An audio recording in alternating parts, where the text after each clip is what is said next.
Kumusta mga Lodi? Papasok na naman tayo. Handa natin yung ating mga gamit. At ang bilis ng araw mga Lodi. Kunti lang yung tulog natin. Papasok na naman tayo sa trabaho. Prepare na rin natin mga Lodi yung ating baon. Yan. Malupit na baon niya mga Lods para hindi tayo magutom mamaya. Wow!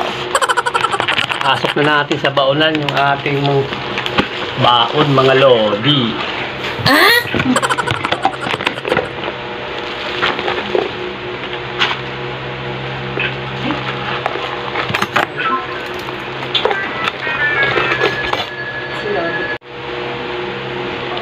Na mga Lodi, so let's go!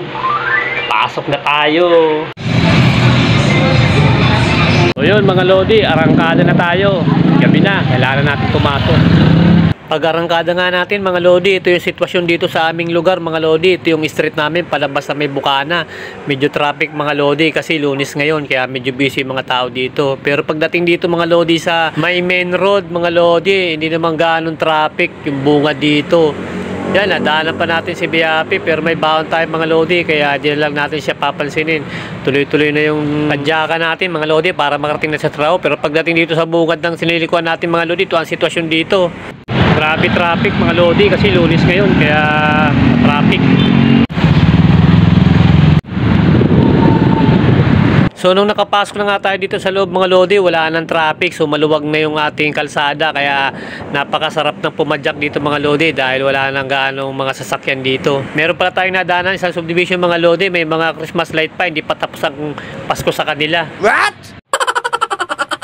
Ganun talaga mga Lodi, meron pang mga ilan na hindi pa tinatanggal yung kanilang mga Christmas decoration. At dito nga pala mga Lodi, sa dinadaanan natin, meron ditong party na madilim, kaya medyo nag-iingat tayo kasi hindi pa tayo nakakabili ng flashlight. Dito sa paglabas dito mga Lodi sa gate ng subdivision na dinaanan natin mga Lodi, papunta na ito mga Lodi dun sa may Pilakamin Road ng Las Piñas, kaya dito tayo dumadaan kasi malapit nga dito mga Lodi. Pero may mga party nga dito Lodi na medyo madilim, pero saglit lang naman yung mga Lodi. Kaya may papayo ko sa inyo mga Lodi, kung katulad ko kayo nagbabay, kailangan yung mga bike nyo merong flashlight para kung madilim yung dadaanan nyo makikita nyo, at saka kailangan meron kayong mga signal light sa likod para nakikita tayo ng mga sasakyan na nakasunod sa atin sa likuran natin mga Lodi, at para na rin sa ating pansariling kaligtasan. Ayun mga Lodi, nakarating na tayo sa trabaho. Hanggang dito na lang ating paglalakbay mga Lodi, pasok na tayo.